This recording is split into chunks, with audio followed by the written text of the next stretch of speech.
Depan kosong ini banyak. Oke, Merry Christmas, Merry Christmas, Merry Christmas. Hari ini saya akan menyampaikan message, satu berita yang dicanangkan oleh seluruh rock movement internasional atau dikatakan RIM, Rock International Ministry. Semua hari ini mengkhotbahkan yang sama dengan judul The Sons atau Sang Putra. Tetapi mungkin akan berbeda khotbahnya karena Bapak Gembala Senior kami hanya memberikan title dan ayatnya, tetapi tidak memberikan breakdownnya, dan breakdownnya diberikan wewenang kepada tiap-tiap gembala masing-masing. Sehingga mungkin judul dan ayatnya boleh sama, tetapi breakdownnya berbeda. Dan hari ini saya akan menyampaikan apa yang Tuhan taruh di hati saya lewat apa yang Bapak Gembala sudah sampaikan, yaitu The Son. Berita Natal, seperti saya sampaikan beribu-ribu kali, saudara mungkin bosan mendengarnya, bahwa saya sedari dulu sampai sekarang sangat terheran-heran dengan tipuan iblis yang selalu berkata dalam Natal, kenapa mesti ada baby di dalam palungan, dan kenapa mesti ada baby yang tidak berdaya, dan selalu identik dengan yang demikian. Dan padahal Yesus memang lahir sebagai baby, tetapi itu 2000 tahun yang lalu, bukan baru kemarin atau bukan baru bulan lalu. Nah, coba tanyakan kepada diri kita sendiri, adakah di antara kita yang lahir tiba-tiba sudah ubanan seperti saya? Enggak ada kan? Itu namanya bayi ajaib. Kita semua melalui proses dikandung 9 bulan, lalu lahir menjadi baby. Tetapi saya sendiri, nggak tahu saudara, saya tidak pernah merayakan merayakan kelahiran saya tiap tahun dengan memasang foto baby waktu baby saya. Bahkan cucu saya yang sekarang umur 8 tahun pun tidak lagi foto babynya waktu lahir saya gendong. Tiap kali dia ulang tahun saya tunjukkan kepada Anda atau saya tunjukkan kepada dia. It's sesuatu hal yang strange. Kenapa demikian? Kita selalu mengenang Yesus sebagai baby. Dan berdasarkan, bukan penyelidikan, berdasarkan pelajaran saya sekian puluh tahun, saya lahir sudah 61 tahun lewat hampir 1 bulan lebih tepatnya. Ya, karena dulu saya selalu berpikir tiap tahun saya sudah masuk tahun baru. Tetapi baru sadar beberapa tahun belakangan ulang tahun saya itu dihitung pas tanggal ulang tahun saya umurnya. Jadi kalau saya ulang tahun tanggal 9 Desember kemarin, baru 61 itu kemarin. Sebelumnya 60. Sekarang saya belum 62, masih 61 gitu loh. Walaupun nanti tahun depan tahunnya sudah 62, saya masih 61 sampai nanti 9 Desember. Jadi mempermudah sedikit umur gitu loh. Ya. Nah, saya nggak pernah memajang foto saya waktu baby. Nah, kenapa? Selidik punya selidik. Saya berpikir dan saya melihat Alkitab. Tidak pernah ada tertulis di dalam Alkitab waktu Yesus baby, Yesus melakukan mujizat. Ada? Ada? Nah, ajaibnya banyak anak Tuhan sangat senang dengan kebebian Yesus. Tiap tahun baby, dan saya sangat menyesali kenapa anak-anak Tuhan Tuhannya cuma 1 tahun. Dari Natal lahir, tahun depan baby lagi, tahun depannya lagi baby lagi. Jadi, dan jangan heran karena Tuhanmu yang kau sembah, Tuhanmu yang kau puja, walaupun dia raja di atas segala raja, tetapi dia baby, dan Alkitab tidak mencatat bahwa waktu dia baby dia melakukan mujizat. Bahkan waktu dia baby dia butuh dibantu oleh parent biological parentnya, yaitu Yusuf dan Maria, karena Firaun akan membunuh semua bayi, dan dia diselamatkan oleh Yusuf dan Maria pergi ke Mesir. Nah, jangan heran di dalam kehidupan kita banyak anak-anak Kristen tradisi yang tiap tahun kayak kapal selam, nggak nyindir tapi nabok, nggak pernah ke gereja, tapi kalau Natal muncul ke gereja. Ya, itulah namanya Kristen kapal selam.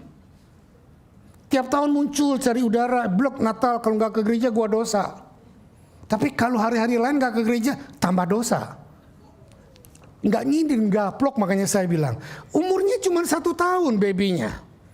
Tiap tahun lahir lagi, dan sehingga tidak heran walaupun dia mengaku dirinya anak Tuhan, tapi dia tidak pernah merasakan bagaimana ajaibnya Tuhan dalam hidupnya. Hidupnya tetap diatur oleh cara berpikirnya, hidupnya tetap diatur oleh apa yang dunia katakan, pendidikan katakan, culture katakan. Kenapa? Karena walaupun engkau berkata Yesus Raja, tetapi kenyataannya Yesus tidak menjadi Raja dalam hidupmu. Yang menjadi Raja dalam hidupmu adalah apa yang kau pikirkan sendiri, apa yang kau inginkan sendiri. Mari pada Natal hari ini kita kembalikan Natal kepada proporsi yang sebenarnya. Cerita tentang Natal, kelahiran Natal, kita buka di dalam Lukas 1 ayat 34-35. Ini ayat yang sangat didengungkan oleh roh seluruh dunia. Lukas 1 ayat 34-35 berkata demikian. And Mary said to the angel, "How will this be, since I am a virgin?" And the angel answered her, "The Holy Spirit will come upon you, and the power of Most High will overshadow you. Therefore the child to be born will be called Holy, the Son of God." Perhatikan, the child will be born is to be called the Sons of God. Kalau saudara bawa Alkitab, boleh diarsir, boleh di-underline, boleh digarisbawahi, the Sons of God. Berita Natal disampaikan kepada Mary, the Virgin. Dan pada waktu Virgin ini menerima message yang begitu indah. Sama seperti saudara dan saya. Kalau saudara didatangi Tuhan, entah itu lewat angel, entah itu lewat Holy Spirit, entah lewat kehadiran Tuhan. Dan saudara dikatakan, kamu akan diberkati. Kamu akan menjadi begini, kamu akan diberikan ini, kamu akan diberikan itu. Just like Mary. Mary akan bertanya, how will this be? Bagaimana hal itu akan terjadi? Kita selalu akan tanya, bagaimana akan terjadi? Yang kedua, kita akan selalu bertanya, when this will be? Kapan hal itu akan terjadi? Ya apa ya? Dua pertanyaan ini yang menjadi dasar untuk uraian khotbah saya pagi ini. Setiap janji Tuhan, setiap mujizat yang Tuhan janjikan dalam hidup kita, pasti dalam hati kita akan bertanya, how and when? Dan tidak salah kita menanyakan seperti ini. Tetapi mari jangan kita mengambil bagiannya Tuhan. Saudara tahu definisi mujizat? Definisi miracles adalah something happen without interference of human being atau man. Ada sesuatu yang terjadi tanpa campur tangan manusia. Kalau manusia bisa melakukannya, bukan mujizat, betul? Nah, lalu kenapa kita menjadi super bodoh dan selalu bertanya how, bagaimana, bagaimana? Dan lebih parah lagi, kapan? Maunya besok, maunya ntar terjadi, iya nggak? Dua hal ini antara how and when is the sovereignty of God. Adalah kedaulatannya Tuhan. Dan biarkan itu menjadi miliknya Tuhan. Kenapa? Karena kalau dijelaskan kepada kita pun kita tidak akan mengerti. Itu yang pertama. Yang kedua, kalau kita diberikan waktu yang pasti kapan mujizat itu akan terjadi. Saudara tahu apa yang terjadi? Kita tidak lagi berharap kepada Tuhan.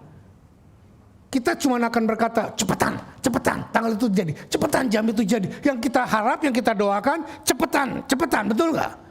Tetapi kalau kita tidak tahu kapan akan terjadinya, kita tidak lagi bisa.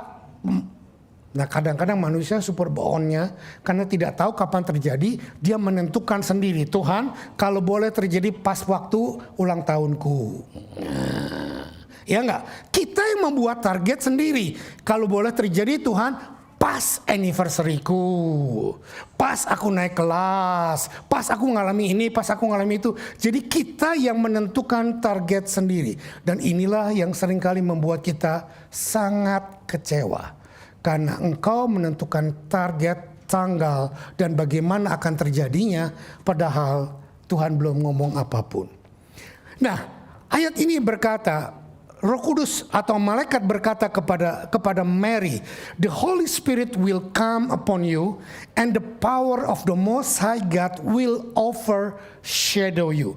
Saudara yang dikasihi Tuhan, izinkan Roh Kudus menguasai pikiran, perasaan dan hatimu dan izinkan Roh Kudus, bukan ngeflow. Saya nggak terlalu suka dengan kata ngeflow, dan seringkali ngeflow itu dipakai oleh orang yang ya sudahlah, whatever ever will be. Cisara kowili, salah ya, kesera sera. Nah ini sering dikatakan ngeflow.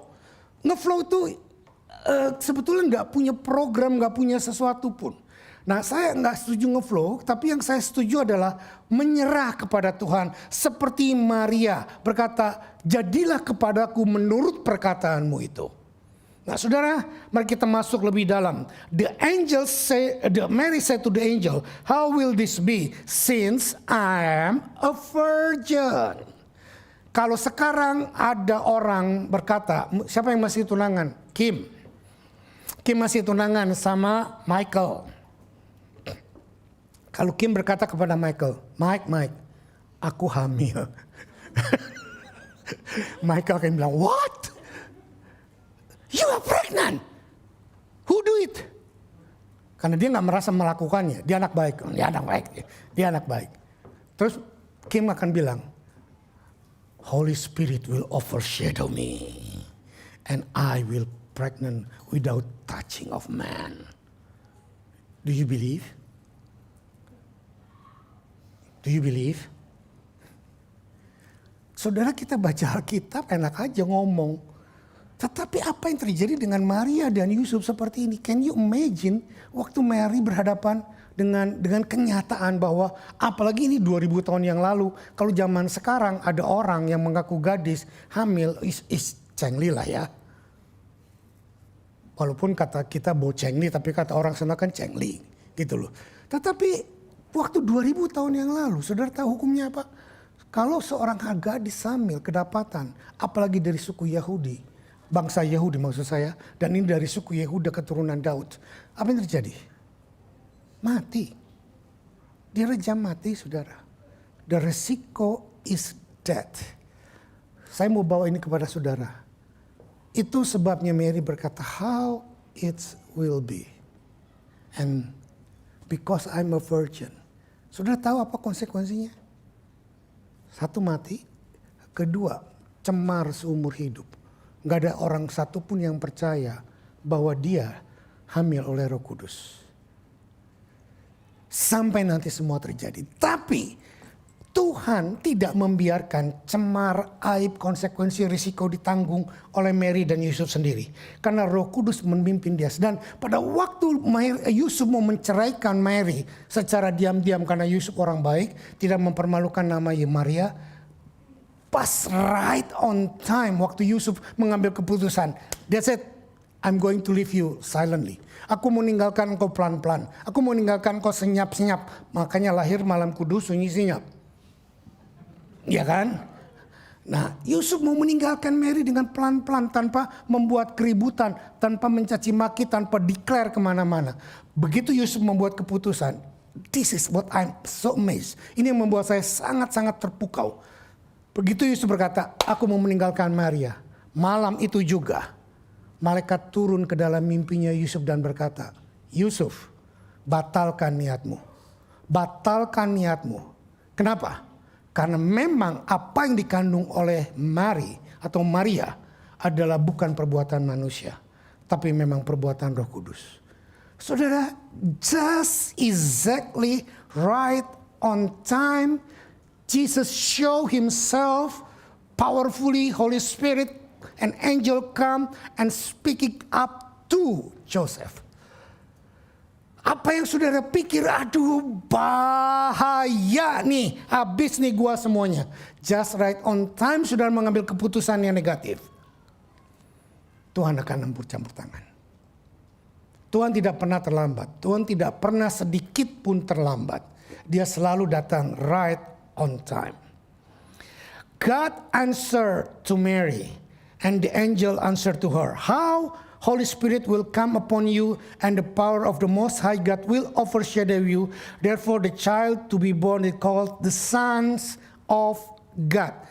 Tadi saya suruh katakan garis bawahi kata the Sons of God. Dalam bahasa Yunaninya the Sons of God adalah huios theos. Huios artinya mature son, artinya anak yang sudah dewasa, not child, apalagi baby. Jadi jelas Alkitab sendiri sudah memprediksi, sudah memprofesai bahwa baby yang lahir akan bertumbuh menjadi besar dan menjadi sons, menjadi huios. Dan jangan izinkan kartu Anda terus-terusan baby, betul? Susah ya untuk melawan tradisi, melawan adat yang sudah begitu ribuan tahun, baby lagi. Saya merangi ini sudah hampir sepanjang pelayanan saya, tapi sampai hari ini masih tetap terima kartu Natal baby.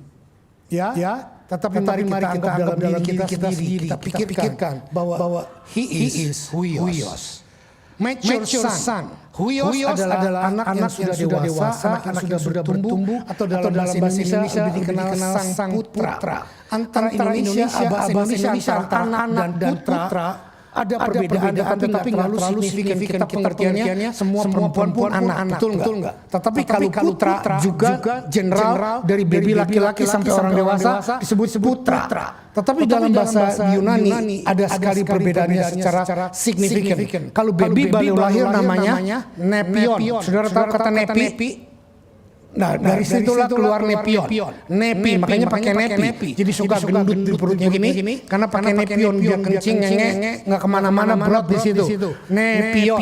Nah, kalau sudah toddler atau sudah balita bawah 5 tahun itu namanya paidion. Saudara tahu paidion?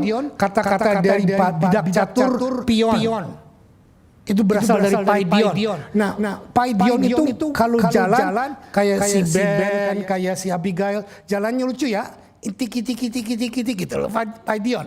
Jadi dia melangkah satu langkah, bidak catur melangkah cuman satu langkah lagi satu langkah, nggak bisa dia loncat tinggi karena paidion. Nah, di atas paidion namanya teenager. Teenager apa namanya? Bahasa Yunani apa? Ada yang masih ingat? Nggak ingat ya Tuhan? Siapa yang masih ingat teenager? Bahasa Yunani-nya? Saya juga lupa. Nah, teenager ini yang paling susah diatasi sebetulnya. Karena teenager ini sok tahu.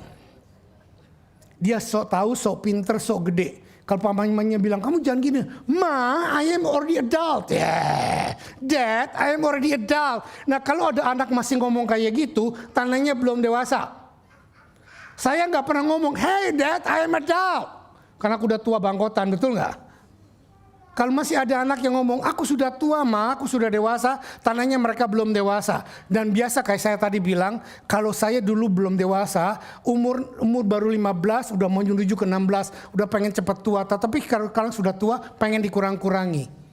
Iya nggak? Itu kebalikan. Jadi teenager ini yang paling susah untuk diatur. Maunya sendiri, carpe dewe. Namanya teknon. Bahasa Yunaninya teknon. Paidion, napion, teknon, yang dewasa baru huios. Nah, itu urutannya di dalam bahasa Yunani supaya saudara mengerti. Nah, ternyata kelahiran Yesus tentang miracles, how and when. Sekarang how, bagaimana hal itu terjadi? Saudara, berita Natal bukan hanya ditulis dalam Alkitab Perjanjian Baru. Kita kembali kepada rencana Tuhan yang semula menciptakan umat manusia. Kita lihat di dalam kitab Kejadian pasal 3 ayat 14 sampai 15. Kejadian 3 ayat 14 sampai 15. The Lord God said to the serpent, because you have done this, cursed are you above all livestock and above all beasts of the field. On your belly you shall go, and thus you shall eat all the days of your life. Ayat 15, sudah boleh garis bawahi ayat 15, makanya diberikan warna kuning. I will put enmity between you and the woman, and between your offspring and her offspring. He shall bruise your head, and you shall bruise his heel. Dalam terjemahan bahasa Indonesia tidak terlalu perbedaannya jelas, signifikan. Dikatakan bahwa aku akan mengadakan permusuhan antara keturunanmu dan keturunan wanita ini. Yang tidak jelas keturunan itu yang mana. Saya pun keturunan Adam, betul? Saudara keturunan Adam. Dan keturunan Adam tidak semua laki-laki, jangan ada perempuan. Di dalam bahasa Indonesia tidak jelas, tetapi di dalam terjemahan bahasa Inggris katakan sangat jelas. I will put enmity between you and the woman, and between your offspring and her offspring. Saudara perhatikan, her offspring. Kenapa her offspring? Kenapa enggak his offspring? Kenapa enggak bicara kepada Adam? Ini membuktikan significant miracles yang dikatakan tadi kepada Maria. Her offspring. Her itu kata ganti wanita, offspring itu keturunan. Para wanita, maaf, bukan merendahkan Anda. Tetapi Anda didesain, diciptakan oleh Bapa di sorga untuk tidak membawa gen keturunan. Anda hanya membawa carrier sel telur untuk menjadi tabung, untuk menjadi tempat di mana diolahnya sel sperma suamimu untuk membuahi dan melahirkan seorang anak. Nah, saudara, sel telur tidak membawa karakter, tidak membawa sifat, tetapi sperma yang akan membawa. Sperma yang akan membawa nama dan keturunan genetik. Dan ini makanya dikatakan her offspring. Sudah nanggap? Jadi kelahiran Yesus karena campur tangan Roh Kudus, tidak ada campur tangan manusia, sudah dinubuatkan sejak waktu Adam dan Hawa jatuh dalam dosa. Tuhan tidak punya plan A, plan B, tetapi Tuhan sudah punya plan seluruhnya. Dan Tuhan katakan kepada Adam dan kepada Hawa bahwa keturunan wanita inilah yang akan menghancurkan pekerjaan iblis. Nah, kita lanjutkan, lihat dikatakan di sini, he shall bruise your head. He itu apa? Kata ganti pria orang pertama, laki-laki. Saya sampai sekarang dalam bahasa Inggris masih kadang-kadang salah antara he dan she. Karena saya sudah 60 tahun berbahasa Indonesia, tidak ada kata ganti laki-laki dan perempuan di dalam bahasa Indonesia. Semuanya sama, benar nggak? Tetapi jelas dalam bahasa Inggris dikatakan he itu siapa? Keturunan Hawa yang laki-laki. Jelas akan menghancurkan kehidupan keturunan ular. Dan ular keturunannya akan memagut tumit daripada keturunan Hawa yang laki-laki. Bukan keturunan Adam. Are you with me? Sampai sini bisa ngikuti? Clear? Oke. Slide nomor 6.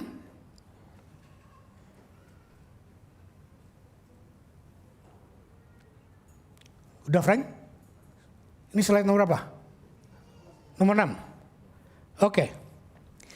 Nah, ternyata kelahiran Yesus dengan Holy Spirit ditegaskan lagi oleh seorang nabi yang bernama Yesaya.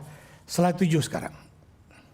Yesaya ayat yang 14. Therefore the Lord himself will give you a sign. Sign di sini bukan tanda. Sign ini adalah wonder, sign and wonder, miracles.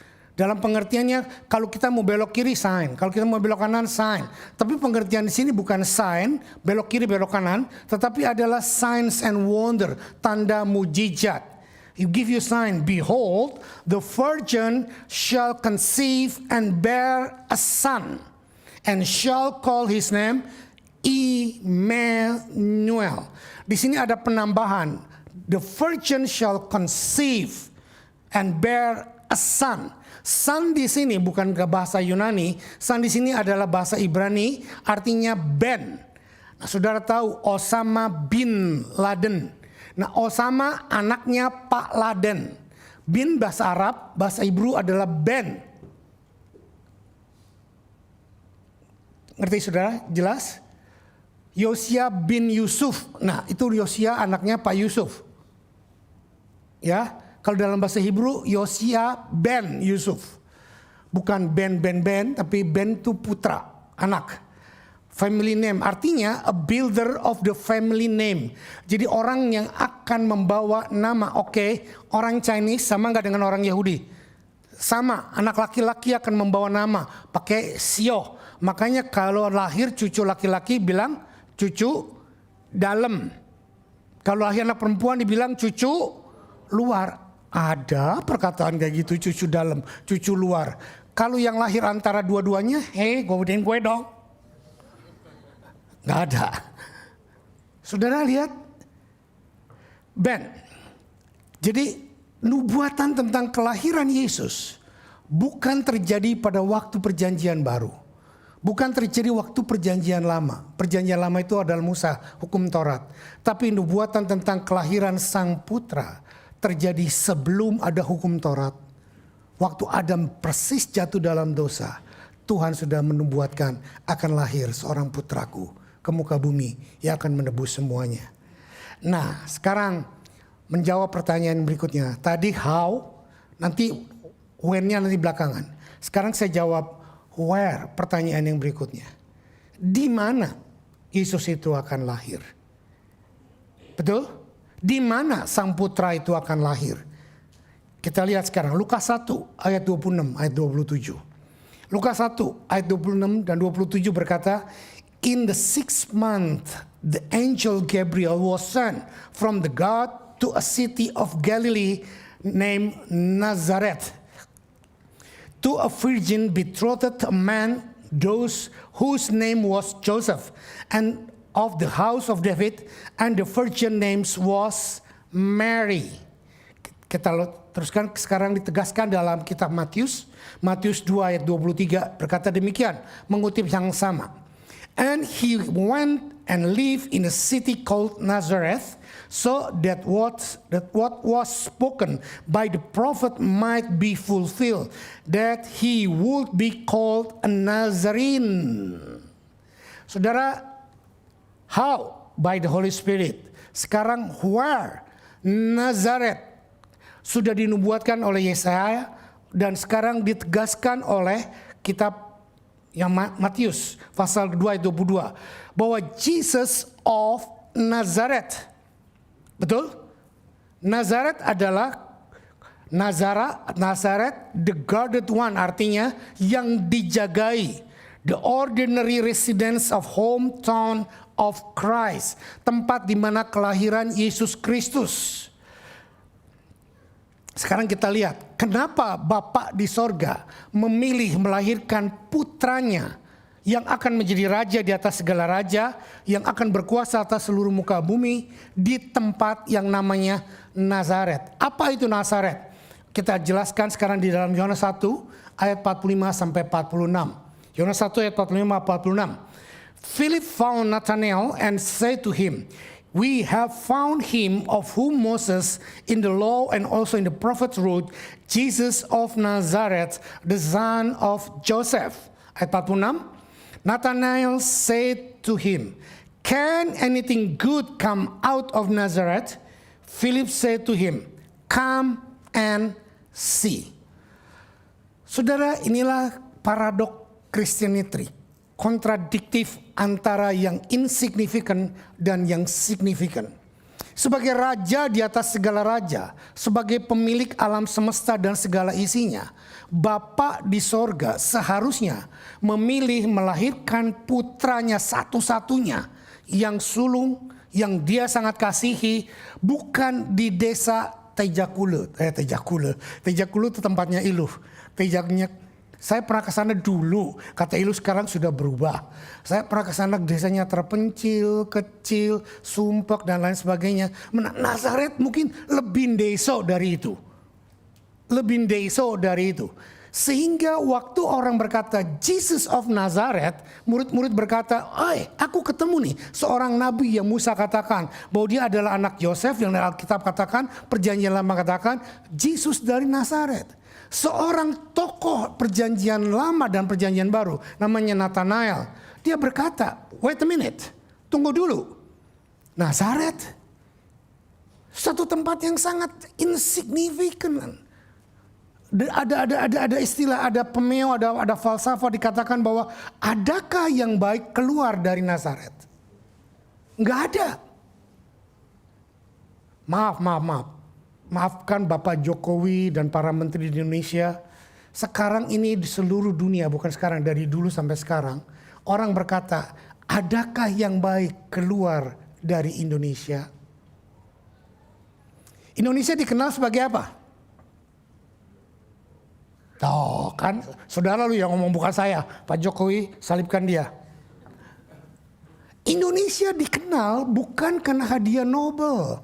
Indonesia dikenal bukan karena produk maning. Indonesia dikenal bukan karena food. Indonesia bukan dikenal karena teknologi. Indonesia dikenal, adakah sesuatu yang baik keluar dari Indonesia? Begitu banyak orang yang tidak bangga jadi orang Indonesia. Banyak yang dari Indonesia baru tinggal di Australia 2 bulan, 3 bulan aja udah berkata, saya sudah lupa bahasa Indonesia. Saya tinggal di Beverly Hills. Sorry, saya tidak mengerti apa itu bahasa Indonesia. Pok. Sebel banget ya ketemu orang-orang kayak gitu. Ngomongnya dicadelin, ngomongnya dipelatin. Saya sudah 25 tahun tinggal di Australia, tapi nggak celet-celat. Ya karena bapak bahasa Inggrisnya juga bodoh. Coba kalau bapak bahasa Inggrisnya pintar, belum tentu seperti itu. Wait a minute. Anakku dari umur 10 tahun tinggal di sini. Memang pernah susah berbahasa Indonesia. Satu kali dia bilang di jalan pub, saya kalau ngomong kayak gitu urat kemaluan saya putus. Hah? Tanya apa urat kemaluan? Dia bilang dia malu kalau ngomong di depan orang banyak seperti itu. Mau ngomong malu bilang urat kemaluan gitu loh saudara. Ya salah-salah vocabulary bener lah. Tapi jangan bilang saya tidak bisa bahasa Indonesia. Dan banyak orang tua yang sangat bangga sekali kalau anaknya nggak bisa bahasa Indonesia. Maaf ya, anak saya tuh nggak bisa bahasa Indonesia. Kaplo.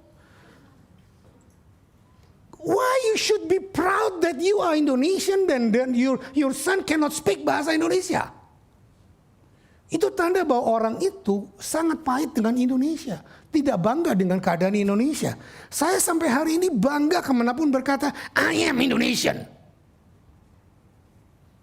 Amin. Satu kali saya pernah sebel dari orang Indonesia. Kenapa? Mau ke Amerika, mau ke Eropa, capeknya minta ampun. Ngurus visa ke kedutaan ini, kedutaan itu, udah ini. Sampai akhirnya sampai di Amerika, mesti lagi ngurus gini. Saya di atas pesawat tengah malam, saya nangis, saya bilang Tuhan capek banget sih jadi orang Indonesia kemana-mana. Mesti ngurus ini, mesti ngurus itu. Sampai saya nggak sempat ngurus visa ke Kanada waktu itu. Jadi saya kena ditinggalin di New York. Karena mengurus visa Kanada nggak sempet. Sama turnya bilang kamu nggak punya visa Kanada, kamu tinggal. Nah sejak itu saya bilang, gue ubah aja deh paspor gue menjadi Australia. Gampang tuh kalau punya paspor Australia kemana-mana nggak usah minta visa. Saudara tahu apa yang terjadi? Di atas pesawat tengah malam saya dibangunin. Nggak bisa tidur. Tuhan marah sama saya. Saya dengar suara Tuhan. Kamu ya baru jadi hamba Tuhan kayak gini aja sudah sombongnya minta ampun. Loh kenapa Tuhan? Kenapa aku dimarahin sombong? Loh, masa kamu mau ganti paspor hanya gara-gara ngurus visa aja susah?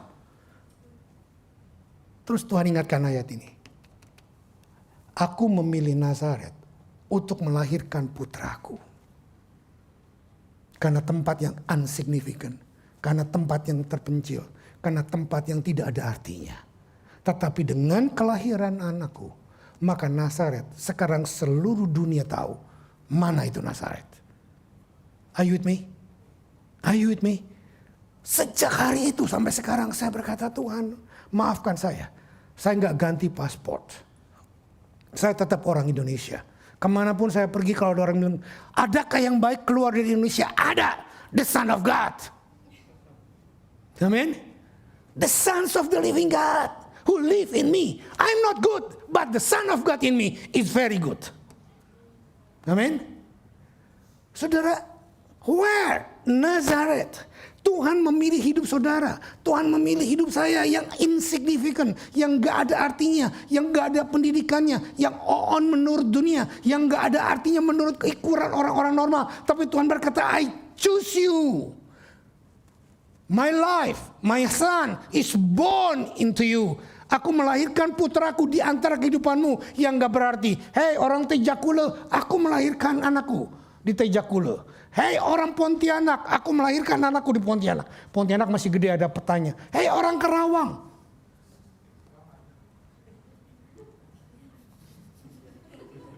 Nggak ada Kerawang, nggak ada petanya, saudara. Cari di peta Kerawang, nggak ada. Saya dulu cari Kerawang, nggak ada. Dan saya menyesal kenapa gue lahir di Kerawang gitu loh. Tetapi setelah saya mengerti ini, Yesus melahirkan putranya di tempat yang insignificant.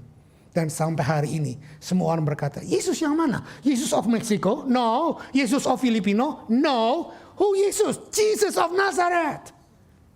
Nazarene. The Son of the living God. Choose the place to be born in Nazareth. Tuhan tidak mencari orang hebat. Tuhan tidak mencari orang top. Tuhan tidak mencari orang kaya. Justru tempat di mana Tuhan lahir, kota yang sangat kecil, orang yang tidak terpendidikan, yang Tuhan pakai untuk mengubah seluruh dunia. Orang-orang Nazaret, murid-murid Yesus semuanya dari Galilea, orang-orang yang tidak terkenal, orang nelayan-nelayan biasa, tetapi Tuhan pakai untuk menjungkir balikan dunia. So, the Father chose the place for His Son of Jesus to live and grow in the small and insignificant place called Nazareth. Is there anything good come from Indonesia? Ya, amin. Mulai hari ini jangan, saya tidak bisa bahasa Indonesia. Ya, oke? Ya. Yang berikut, sekarang, who is the Son? Siapa itu the Son? Yes, the Son, iya tahu. Tetapi who is personality of the Son? Kita lihat Alkitab menjelaskan dalam Matius 1 ayat 23. Matius 1 ayat 23 dikatakan, Behold, the virgin shall conceive and bear a son, and they shall call his name Immanuel, which means God with us. Kita melihat satu hint dari Tuhan bahwa anak yang dilahirkan, kenapa dia dilahirkan di bumi? Untuk menyertai kita menjadi manusia di muka bumi. Amin. Ini pertama kali Immanuel turun ke muka bumi untuk merasakan bahwa dia juga bisa menjadi manusia. Kalau dia menyertai kita dengan Tuhan, kepribadiannya dengan kuasanya sangat cengli. Tetapi tidak fair. Kenapa? Karena dia tidak mengerti bagaimana keadaan manusia. Itu sebabnya Tuhan melahirkan Yesus menjadi manusia untuk tahu persis bagaimana kehidupan manusia. Dan karena dia tahu kehidupan manusia tetapi dia tidak berbuat dosa, maka Immanuel dimulai. Dia mengerti, dia menangis, dia sedih, dia lapar, dia ditolak, dia dilukai, dia mengalami banyak hal yang manusia seringkali berkata, aduh aku nggak tahan, aku punya Panu loh di sini, aku nggak ke gereja dulu ya, gitu loh ya. Panu aja nggak ke gereja. Di sini nggak ada yang begitu, ya. Di sini nggak ada yang begitu. Amin. Tuhan tahu persis bagaimana sakitnya menjadi manusia. Tuhan tahu persis bagaimana susahnya menjadi orang-orang yang terbatas. Dia tinggalkan derajat kemuliaannya. Dia tinggalkan kekuasaannya di surga. Tetapi yang dia tidak pernah bisa tinggalkan apa?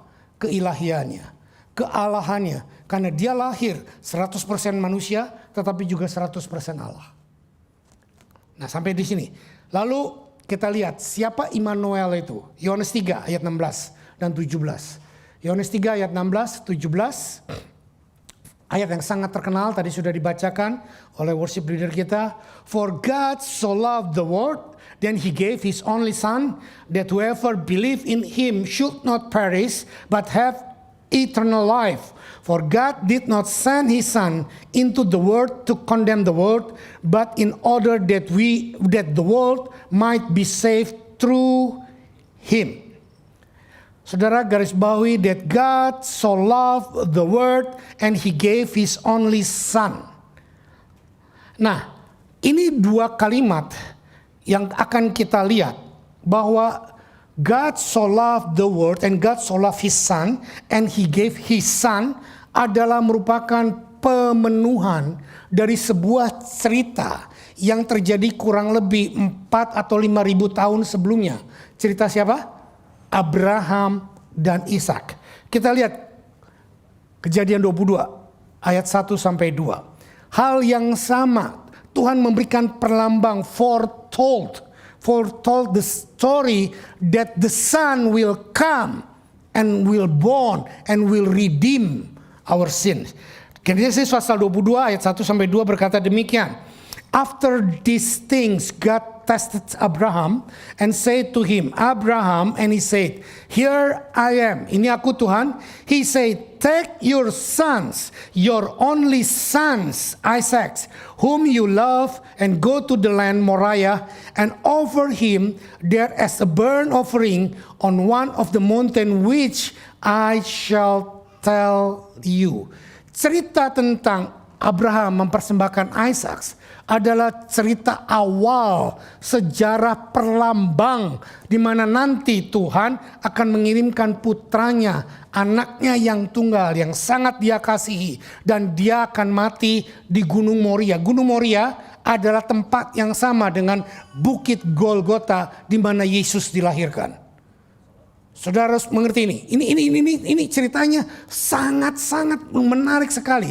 Karena apa yang terjadi dengan Abraham dan Isaac adalah merupakan foretold atau cerita awal, gambaran daripada nubuatan atau rencana Bapa untuk kekekalan untuk sang putra lahir. Dan dikatakan bahwa Abraham dimintakan untuk take your son, your only son Isaac. Sama nggak dengan Bapak di sorga? Your son, your only son. Bapak cuma punya satu son, betul? Betul? Abraham cuma punya satu son. Lalu dikatakan whom you love. Bapak mengasihi anak nggak?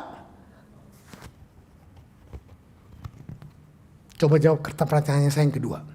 Mana yang Bapak lebih kasih, anaknya atau saudara? Yo, susah kan jawabnya? Terserah lu dah Pak.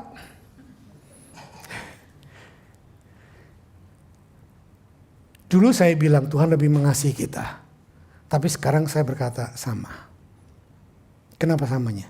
Karena Tuhan tidak punya derajat untuk mengasihi. Dikatakan for God so loved the world. So love itu bukan ada so, ada little so, ada mini so. Dulu saya terjemahkan begitu. For God so loved the world. Begitu besar kasih Allah. Ada kasih yang setengah besar, ada kasih yang kurang besar. Tetapi setelah saya belajar lagi lebih dalam, saya melihat bahwa Alkitab ini menjelaskan kepada kita, for God so loved the world. Itu kasih Tuhan itu cuma satu. So love. Dia tidak ada yang mini love, minus love, dan nggak ada. Semuanya so love. Tuhan mengasihi Anda amat sangat berlimpah. Tuhan mengasihi Anda sama seperti Tuhan mengasihi anaknya. Sehingga dia rela barter anaknya yang tunggal dan dijadikan untuk penebus buat saudara. Wow.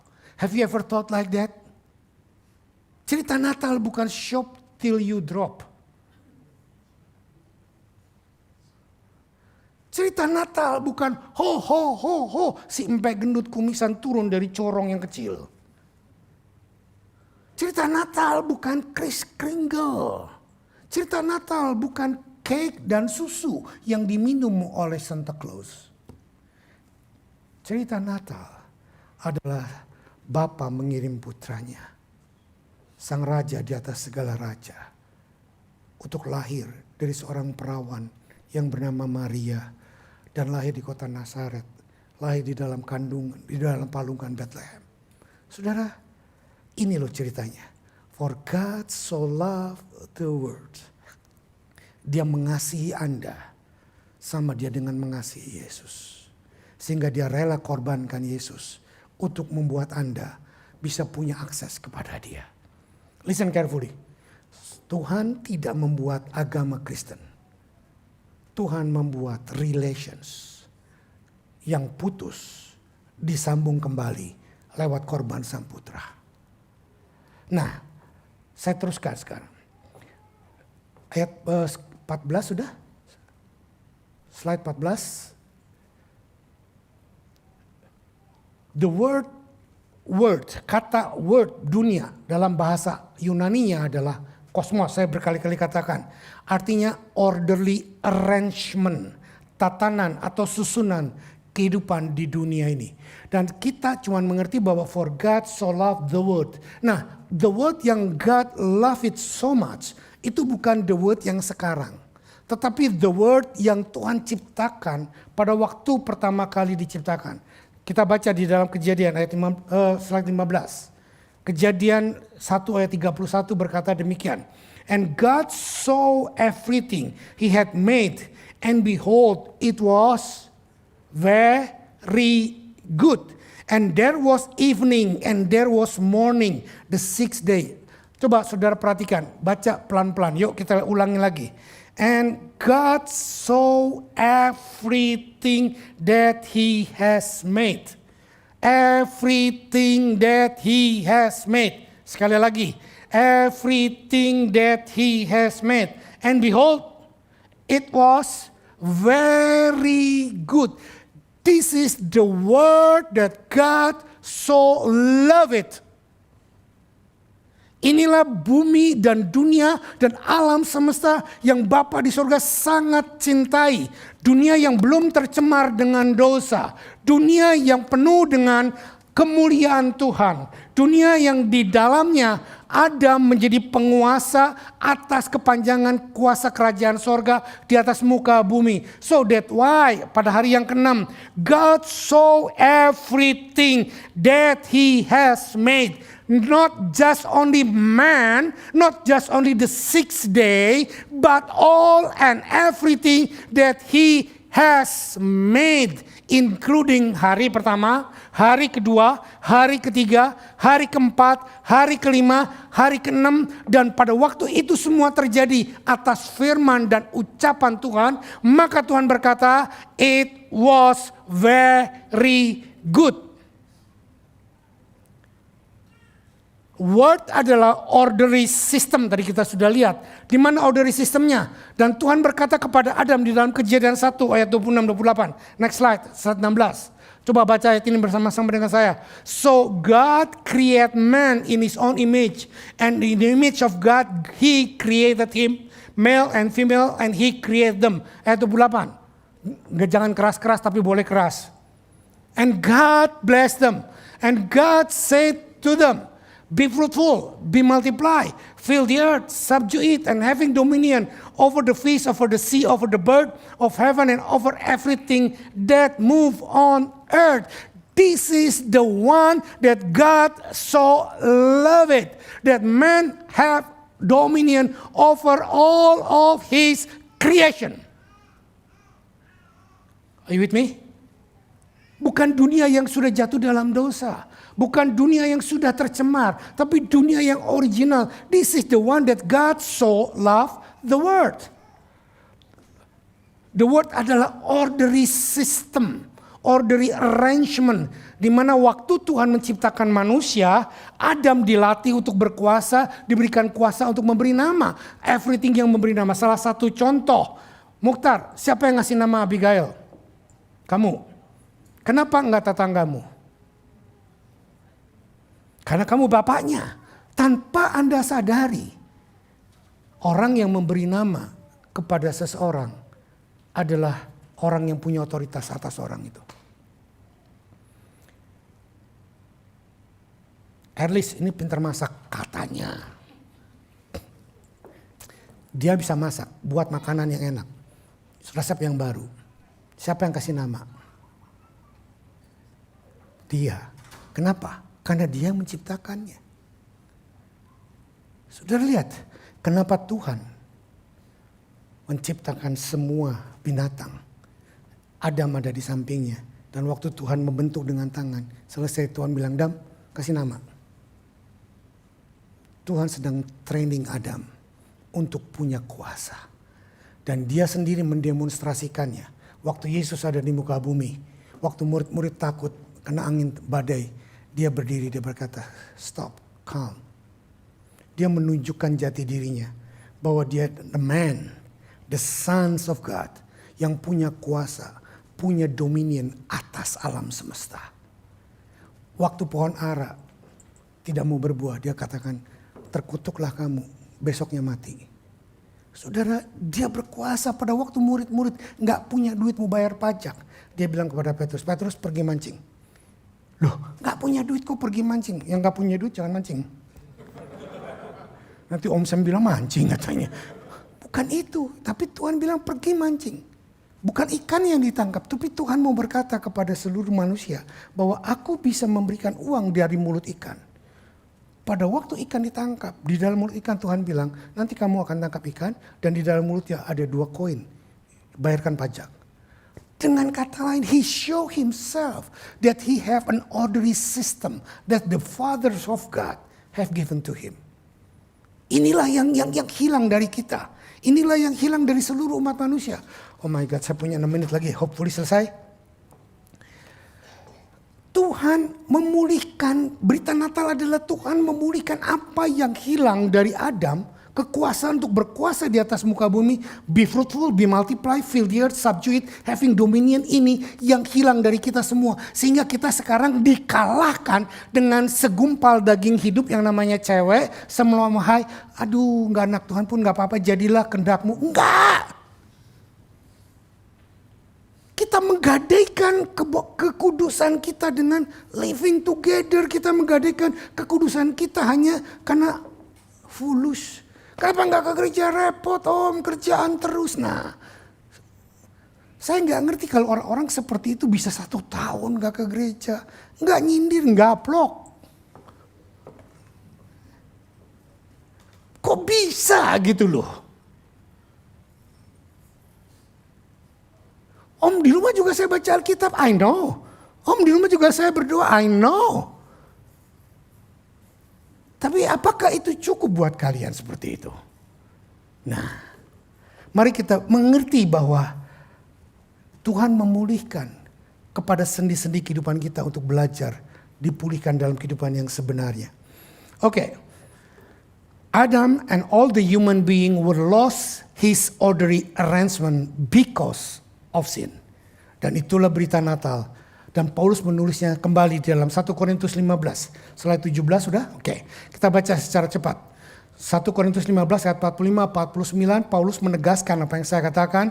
Thus it is written, the first man Adam become a living being, and the last Adam become a life-giving spirit. But it is not the spiritual that first, but the natural, and then the spiritual. The first man was from the earth, a man of dust, and the second man is from heaven. It was the man of dust, so also, as was the man of dust, so also are those who are of the dust. And as is the man of heaven, so also are those who are of heaven. Just as we have borne in an image of man of dust, we shall also bear an image of the man of heaven. Saudara perhatikan, Jesus disebut the last Adam, Adam terakhir, the son of man. The son is the last Adam. Kenapa dia dikatakan last Adam? Kenapa bukan the last Moses? Kenapa bukan last Abraham? Kenapa bukan dikatakan last Noah atau last King David? Kenapa? Karena mereka semua sudah menerima warisan kehilangan yang Tuhan buat sementara yang menerima adalah Adam. Dan karena Adam kehilangan, maka Tuhan berkata, He is menjadi Adam yang terakhir. Memulihkan apa yang hilang dari Adam pertama. Sehingga Yohanes 3 ayat 16 dikatakan, For God so loved the world, He gave His only Son untuk redeem all the world and orderly system di dalam dia. Are you with me? Oke, terus. The Son, the Lord Jesus Christ, the last Adam, restore everything that Adam is lost. Nah sekarang, when it's happened. Tadi kan pertanyaannya where, when, how. Sekarang saya jawab yang when. Galatia 4 ayat 4 sampai 7. Saya punya waktu selesai kok. Selesai. Enggak panjang. But when the fullness of time had come, God sent forth His Son, born of woman, born under the law, to redeem those who were under the law, so that we might receive adoption as a son. And because you are son, God has sent the Spirit of His Son into our heart, crying, Abba, Father. So you are no longer slave, but son. If a son, then an heir through God. Saudara, benar. Yesus lahir ke dunia untuk memulihkan apa yang hilang dari Adam. Sampai sini oke? Waktunya kapan? Tuhan sudah menentukan 2000 tahun, 6000 tahun, sekarang 2000 tahun yang lalu. Tapi dari zaman Adam adalah hampir 4000 tahun yang lalu. Saudara perhatikan, jadi hampir 4000 tahun yang lalu manusia menunggu dan Tuhan yang menentukan waktunya, lahirnya di dalam waktu yang sudah ditentukan. But when the fullness of time had come, God sent forth His Son. Saya mau berkata begini, apa yang saudara terima, purpose, destiny, vision, nubuatan dalam rencanamu, dalam hidupmu, it will come in God's time. Let's God perform your miracle inner being dulu. Mulai dari dalam dulu. Tuhan akan robah rohanimu, kepribadianmu dari dalam sampai engkau siap. Baru when the fullness of time come, God perform miracle, the time is come. Nah yang berikutnya dikatakan time is come bukan cuman untuk datangnya Yesus. Dia datang memberikan contoh, memberikan teladan bahwa inilah hidup yang seharusnya dinikmati oleh umat manusia. Tetapi dia cuman terbatas 33,5 tahun. The Son only lived on earth 33.5 years. And after that he go to the Fathers again and he sent his Spirit to Emmanuel in us. Tetapi sebelum Holy Spirit Emmanuel in us, dia berkata, I adopt you as my son. Kata adoption as my son adalah dalam bahasa Yunaninya huiostesia. Artinya pengangkatan anak. The placing as a son, adoption. Figuratively Christian sonship in respect to God. Bukan cuma sekedar misalnya saya nggak punya anak. Saya mau ngangkat anak, keponakan saya angkat anak, panggil saya Dedi. Sekarang banyak yang panggil saya papi, panggil saya Dedi walaupun tidak saya angkat anak. Bukan itu. Tetapi yang dimaksudkan oleh Alkitab huios tesias, huios adalah putra, tesias adalah mengangkat anak dengan secara hukum. Saya di keluarga kami pernah ada salah satu keponakan mami saya, karena dia cici mami saya menikah dengan orang asing WNA sehingga anaknya WNA. Nah karena anaknya WNA tidak bisa untuk bisnis. Dan untuk alasan itu mami papi saya mengangkat 2 keponakannya menjadi keluarga kami, diberi nama Yusuf dan diadopsi dengan namanya dengan Law yang dimasukkan ke dalam akte keluarga kami menjadi anak angkat yang secara hukum sah. Nah, orang yang diangkat anak seperti ini adalah huiostesias. Dan kalau papa mama saya mati, maka anak-anak ini, kasan-kasan saya ini, dia berhak untuk menerima warisan dari papa mama saya. Dan karena mereka genuine untuk tidak menerima warisan, akhirnya mereka membuat akte tersendiri lagi, walaupun dia pakai nama keluarga kami Yusuf, tetapi mereka tidak menerima warisan. Nah saudara, itu ceritanya lain lagi. Tetapi yang sekarang yang saya mau katakan, huiostesias, sebelum Yesus naik ke sorga, Yesus berkata, aku mengangkat kamu semua yang percaya kepadaku menjadi anak. Dan engkau berhak untuk menerima warisan yang aku punya. Pertanyaan saya sekarang, setelah Yesus naik ke sorga, Roh Kudus turun dalam hidup saudara, sudahkah engkau yang memanggil Bapa di sorga, Abba Father, memiliki kuasa untuk memulihkan hidupmu, mengusir kepahitan, mengusir kesombongan, mengusir percabulan, mengusir ketamakan, mengusir kemalasan dalam hidupmu untuk melawan dirimu dan berjalan dalam pengertian kepada Tuhan yang baik. Sehingga kita berkata, Yesus melawan semuanya yang secara manusia menjadi tekanan, menjadi ikatan. 1 Yohanes 4 ayat yang ke-7, 19, slide nomor 19. Dikatakan, by this is love perfect us so that we may have confidence for the days of judgment, because he is also in the world and Jesus now in heaven. Gradually his Holy Spirit will live with us. Secara bertahap Holy Spirit akan mengangkat kita, akan membawa kita naik kepada seluruh rencana Tuhan. Dan apa yang because he is also, so we are in